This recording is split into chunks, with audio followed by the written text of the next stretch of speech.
woord ervoor. Dat weet je wel niet, dat jullie vurgen. De turf, dit is van ons. Die vraag je God zal niet over ons neerdalen. Het een verdomme gras. Maar dat wordt een vlek.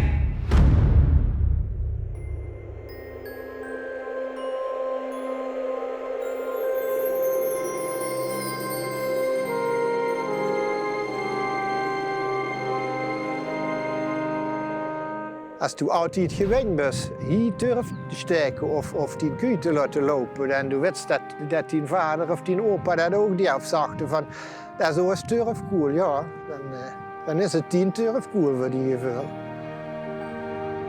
Als de kerkklokken doen luien, dan moet van ieder huis minimaal 1 komen bewapend op straffen van een ankerbeer. En ik denk, dat bleef me direct bieden. Ik zag hier mijn verming, terwijl het 400 jaar later wordt. En dat is me heel in de kop blijven zitten.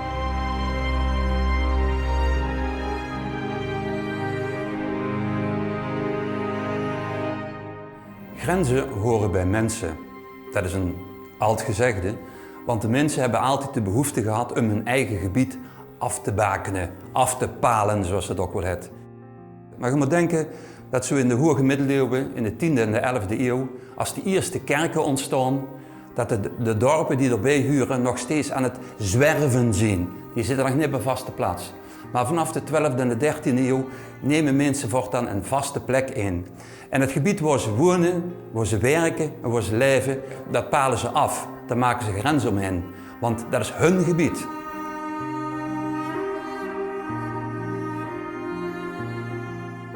De vorstelijke heren die probeerden natuurlijk zoveel mogelijk vaste grenzen te hebben. Maar het was voor de gemeenschappen, voor de gemeenten steeds moeilijker. De gemeenten moesten hun grenzen vaak in de woeste grond leggen.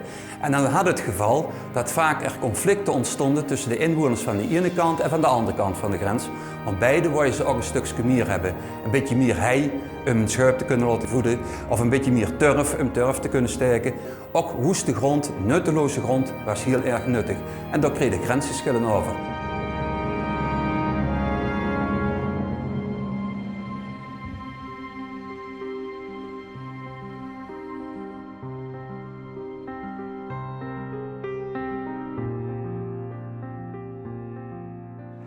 Dit is het registrum Heldense. Ja, en wie is dit? Die al boek vol met allemaal oude grensverklaringen. Dus dat begint Jurgens in 1400 zoveel. Dus je kunt zien wie dik dat is. Hè? Wat ze zich daarover gestreveld hebben in al die eeuwen. Dus hier vind je eigenlijk dat die al grensconflict in druk hè. Ja, dat kent ze dagelijks uit en zien in zo'n boek. Dat is het gans, ja.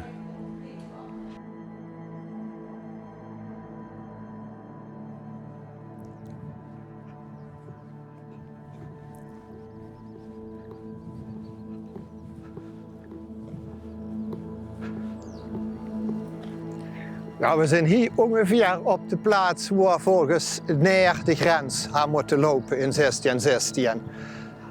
En Kessel, waar die natuurlijk een stuk tegenkanjep hebben. En dat was hier te doen om een grote turfkoel die hier voor zat. Dat ze daar kijken, de plastic daar liggen.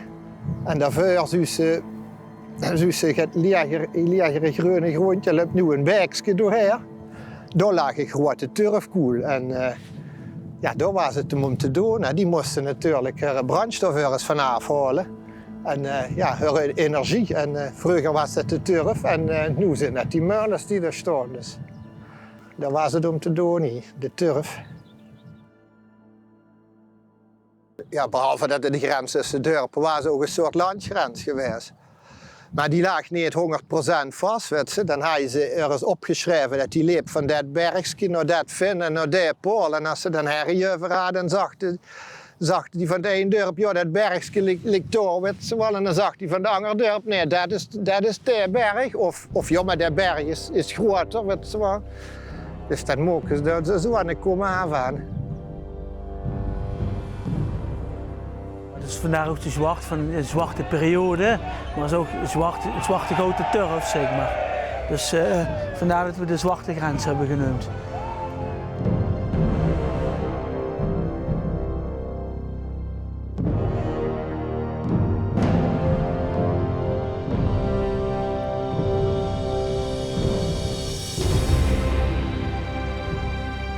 Ik, Vasilius van Gelder, presideer deze vergadering.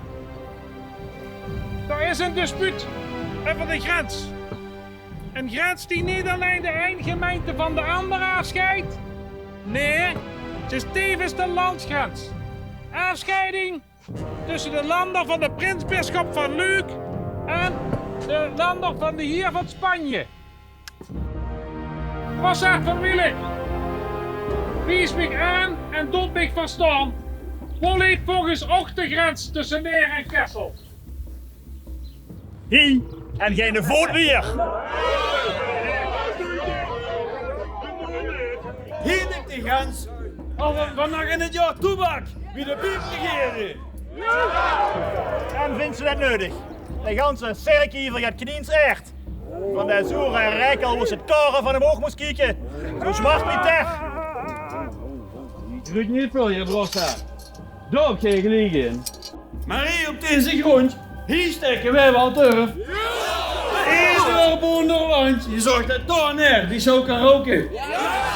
Hier moet het Paul. In de midden is niks, in de midden is alles. En God zelf is het midden. Het midden is dus heilig. En de Paul komt in de midden. De heer.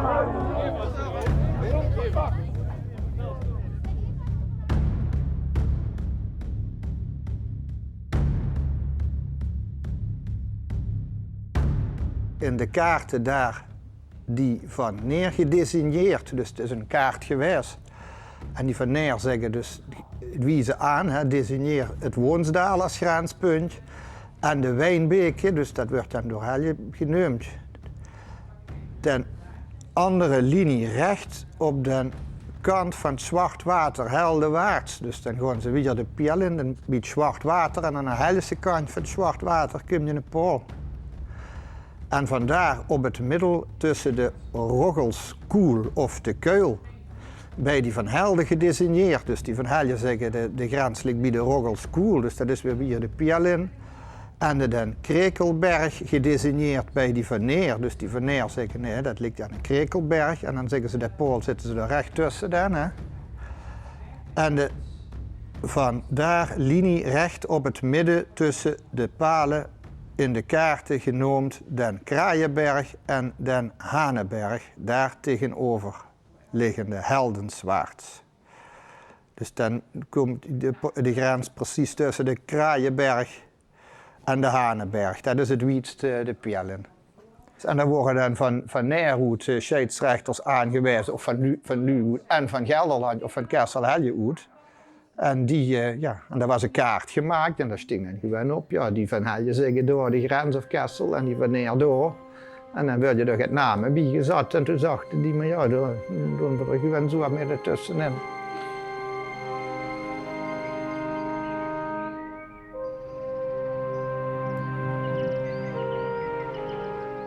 Ja, als die van Neer gelijk had gekregen had, had je weer nu zich in het kanaal gestangen. Had dat hier ergens gelopen. Daar. Of ja, daar achter dat brugje.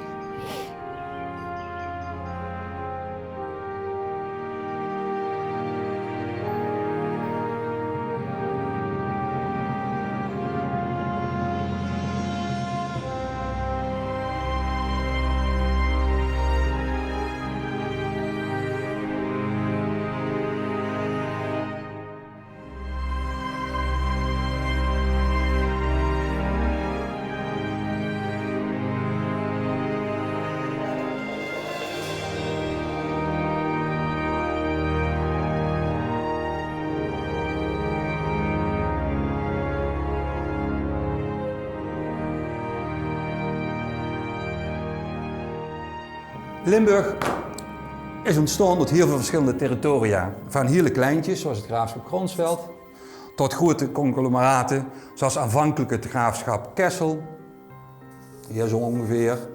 Dat we op een gegeven moment over werd genomen door Gelderland.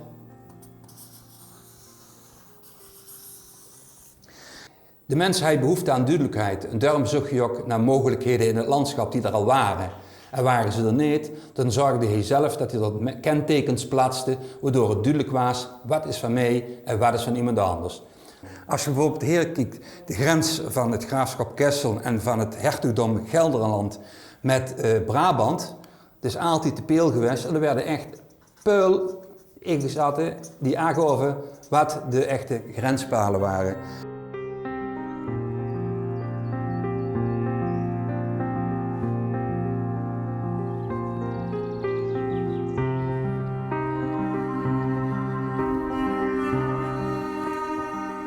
We zijn nu op een plek waar ongeveer de derde paal heeft gestangen, waar een knikkenkanaal zit. Maar dus is dat, als je dat verlengje pakt van de weg, dat is zo. En vandaar kom je het zo. Dus hier ergens zal de paal gestangen hebben en van neer oogpunt uit had het kanaal dus daar niet zo, maar in dat verlengje moeten liggen.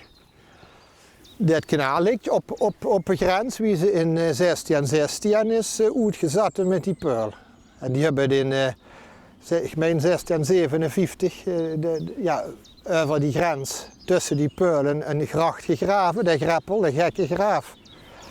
En wie ze dat kanaal hebben gemaakt, als ik 1855, en begonnen of zo, toen hebben ze die over de Greppel gelegd op een gemeentegrens. En de grond was van de gemeentes, dus daar kosten ze makkelijk aankomen.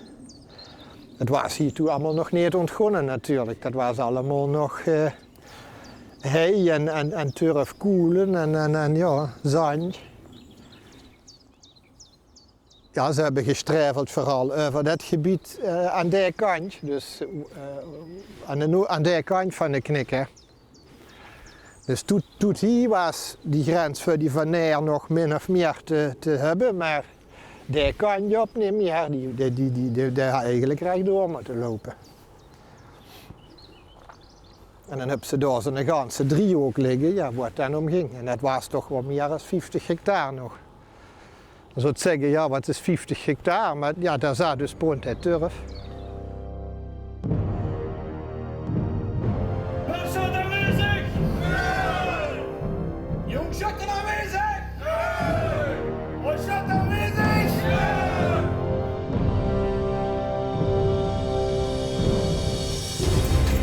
Hubert! Hier ligt er een flinke hoop rammelen. Opleidingen. Hoppakee. Die van Kessel die zullen zich dadelijk wel in de band bieden. Nee, die wieksters hè, die kennen mij te kloten. Als ik er een van Kessel tegenkom, hè, jong, dan hou ik jullie klaar!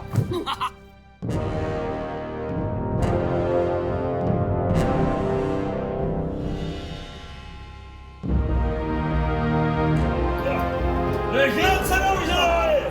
De turf, dit is van ons!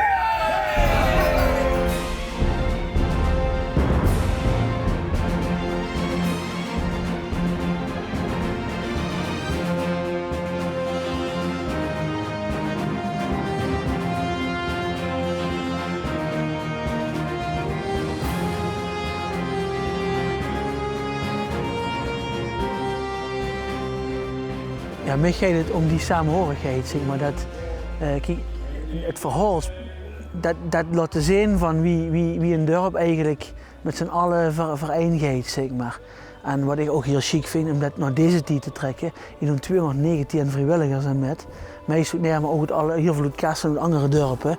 En dat wordt ook weer één geheel, zeg maar. En dus is nu echt, we zijn nu 2 dagen voor de première. En dus nu echt dat is één groot geheel geworden. Iedereen, er ontstaan nieuwe liefdes, er ontstaan nieuwe vriendschappen. Mensen kennen elkaar. Iedereen kalt erover, iedereen is één nu. En dat vind ik chic. Dat was met mijn mede-initiatiefnemers een van de redenen om dit te doen.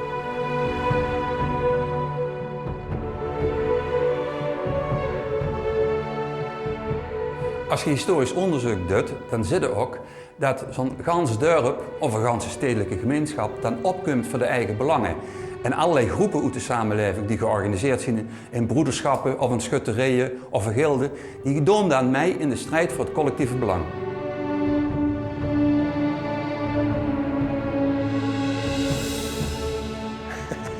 Ja, maar ja, als ze dit stuk van de hoofd afnemen, weer zo kwaad of niet. Als de buurman zegt, de schutting moet zoveel die kant op. En dan ben ze nog niet eens afhankelijk voor die bestaan van de hoofd.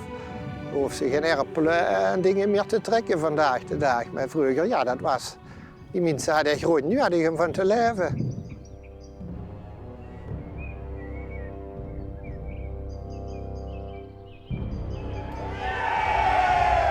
En nu zien ze de grensspel Oeden trekken. Dus die van dat hebben ze vroeger, dus echt 400 jaar geleden echt gedaan. Hebben ze die grensspel, hebben ze eruit getrokken. Ja, dan hebben ze natuurlijk heel veel kwaad bloed. Dus er komen er weer allemaal doorgeleerden en die allemaal daar. En er werden mensen opgepakt. En ja, dus dat spelen we dan zeg maar nu nog. Dan hebben ze een echt paard ingehuurd, een Friese knol en ja, die trekken die peul eruit. En er werd natuurlijk dadelijk reactie van Kessel verwacht. All over the ball. Drop that lane.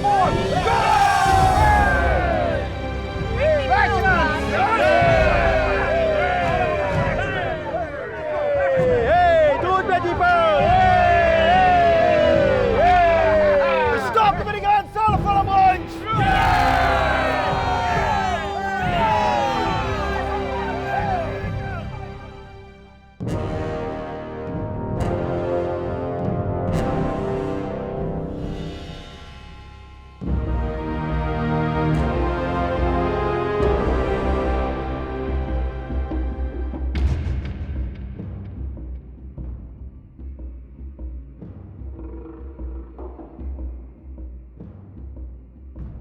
En eigenlijk is het gewoon oorzaak geweest natuurlijk voor die mensen. Die moesten turf hebben. Ja. Het was gewoon bestaans. Wij hebben het nu over dat het gas gaat duurder is. Maar wij zitten nog niet aan het front, die wel. Ja, en als een mens dat in die recht is, ja, dan is dat lastig te verkroppen. Ik denk dat die voor een deel in hun recht hebben gestaan als ze die oudste grensverklaringen leust.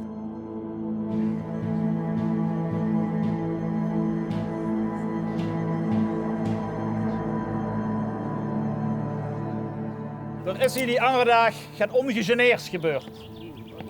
Gaat ongehoebels. Gaat ongeheurd. Het recht heeft zijn loop gehad. Sint Jacobus, Sint Lambertus en ons Leveneer, die waren erbij. En toch zit hier de grens overgestoken om turf te klauwen. Zo waar, denk aan het 8e gebod. Gij zult niet stelen. Ik weet niet of dat wel zo gaat.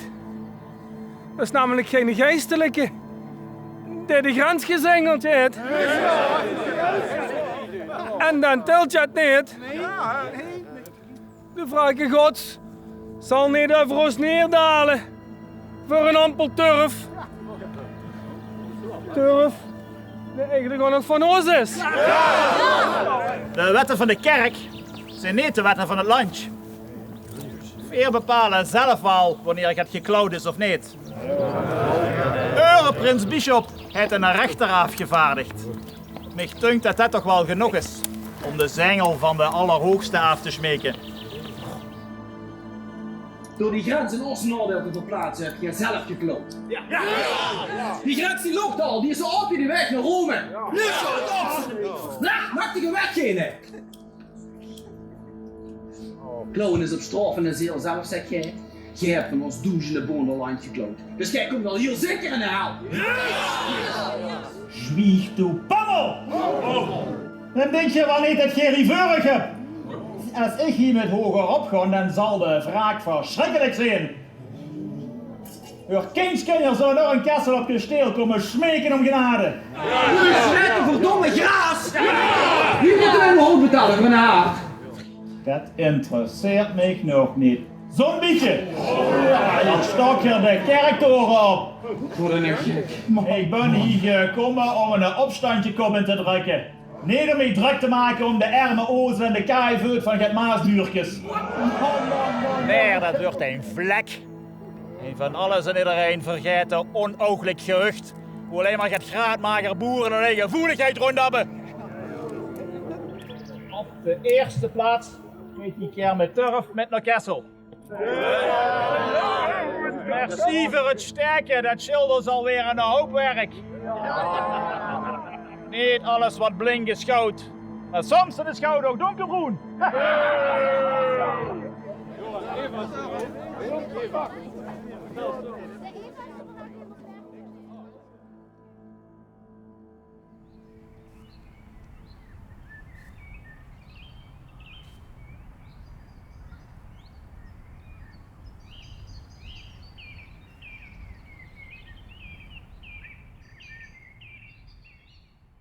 Als je hier komt, dan... Ja, dus is het niet meer als vroeger wie ze dat verhaal niet kennen. Dus dan kijken ze anders tegen aan. Dat is altijd, als er is een verhaal van wets van hier is dit gebeurd, of, dan wordt het anders. Maar ja, als ik hier sta, dan denk ik toch vooral, is gewoon rustig en de eerste vogel fluit. Ik heb nu niet het gevoel dat je de snaren dat moet drukken. Nee. Het heeft geen zin als over hongerige jaren natuurlijk. Dat is gewoon van die mensen die hier nu mee zitten en het gras hebben staan. En of dat Helsen zijn of Kessels of Heren, dat maakt niks uit. Mensen zijn mensen in de eerste plaats. En die verschillen, dat zit dik tussen de oren van mijn gevoel.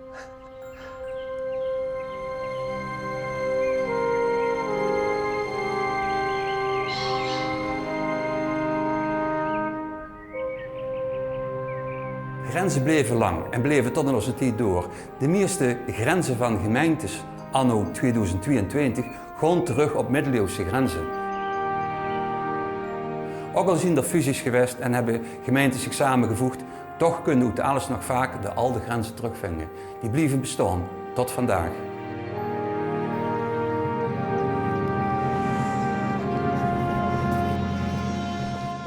Ja, een grens is sowieso wat kunstmatig is en gemaakt is. Het zit tussen de oren. Voor de natuur is hier geen grens. Die grens tussen dorpen, dat is nog ergens logisch. Dat ze op een gegeven moment van het een in het andere dorp gaat. Maar van het een in het andere landje, dat is weer van hoe goed gemaakt. Ja, dat waren twee verschillende landen. Maar ja, goed, die mensen hier en die mensen van Kessel was dat. Maar ja, die woonden even goed bijeen, zeg maar zeggen. We zijn even goed de familie. Grenzen kunnen ook verbinden. Er is geen grotere grens als de Maas in ons gebied. En die verbindt ook heel veel. Maar mensen kosten ook over de grens contacten met elkaar hebben. Als je allebei grensbewoners ziet, heb je ook een overeenkomst, namelijk gewoond aan de grens. En je hebt met elkaar te maken. Dus op het laatst moet alles naar de chances. Dan gaat het firmen, dus we hebben een aantal geiten. We zitten door de os en we hebben 3 paard die alle voorstellingen meedoen. Heb ik al bier gedronken hier, gaat verstopt. Ja, dan ben ik trots wie we dat met z'n allen hebben gedaan. Hè. Met zoveel 2700 mensen die komen kijken, een paar honderd vrijwilligers. Dat is, dat heb je wel voor ogen, maar dat moet er wel nog goed komen. Dat is er helemaal goed gekomen. Hè. En via staan, dan weet ik nu al van dat we daar 4 avonden, dat het een groot feest wordt na die voorstelling. Dat iedereen gaat hier naar die voorstelling kijken, vindt het chic en moet dan nog onze tent en dat is ook een beetje wie wij dat doen hier.